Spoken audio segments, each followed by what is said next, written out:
Have you ever stood at the 𝗯𝘂𝘀𝗀𝗀𝘀, aimed with full concentration, thrown your dart, and still missed?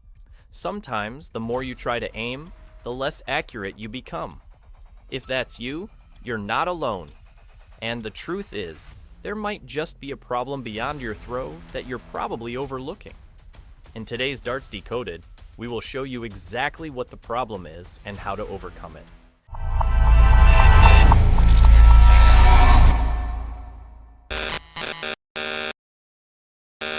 Today's video is for the ones stuck in that frustrating middle ground, where you're still not seeing the results you hoped for.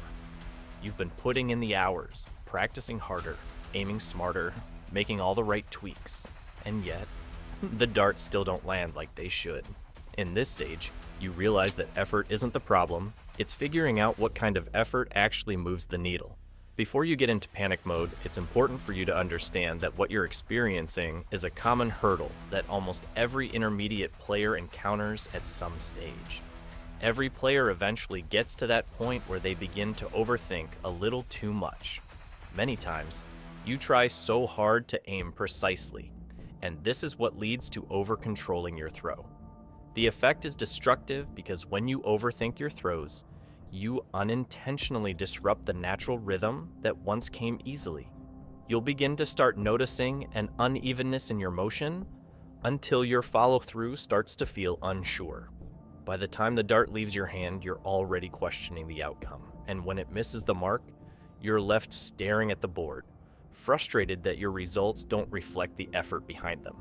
The irony is, the harder you try to control the shot, the less control you actually have. Because what you're really doing is breaking the flow of your muscle memory, the very thing that actually makes you consistent. You've spent hours training your body to throw, and now, by over-focusing on the target, you're stepping in and interrupting a process that works best when it runs on its own. Here's the thing, what you need at this stage isn't more precision, it's more trust.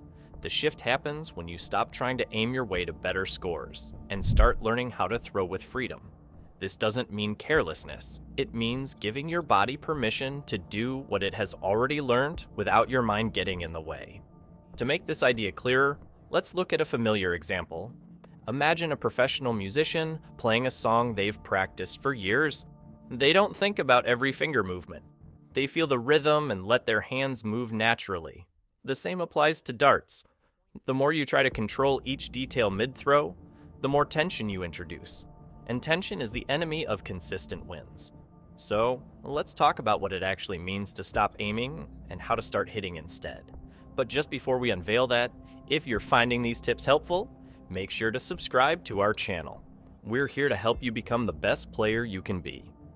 Alright, let's get into the practical part. Back to what it means to stop aiming and how to start hitting instead. First thing you have to understand is this. It starts with a glance just enough to register the target. Then, your focus shifts back to what really matters, the throw. But that's only the beginning. The real key is trust in the mechanics you've built through repetition. You're not forcing the motion, you're allowing it to unfold. And instead of fixating on where the dart will land, you stay present, fully committed to the rhythm, feel, and flow of the throw itself. The next time you practice, try this simple task. Pick a quadrant of the board, say the upper right, and throw 3 sets of 10 darts with zero concern for score. Focus on your breathing, your stance, your rhythm. Let the motion happen. Don't analyze each dart, just keep the feel going. What you'll notice is that your body starts to self-correct naturally. You'll notice that your motions have tightened up, without you even trying to fix anything. But more importantly, you'll have first-hand experience of what it feels like to not try so hard. The consistency you were chasing with your mind? Your body already knows how to get there, as long as you let it. Progress at this stage of your darts journey doesn't come from aiming harder. It comes from aiming less and trusting more. You've already built the foundation, you've done the work. Now it's time to stop interfering and start allowing. So the next time you step up to the 𝗯𝘂𝘀𝗀𝘀, remember that the dart doesn't need more direction. It needs more freedom. So, breathe, look, throw, and let go. That's how you stop aiming and start hitting. That was Darts Decoded. Start hitting! If you enjoyed the video, give us a thumbs up and don't forget to subscribe. But before you go, make sure to check out our guides for even more pro-level insights. Also, be sure to watch our video, How to Aim Better, for more darts insights to help you hit your target perfectly. Thanks for watching, and remember, watch, learn, and win.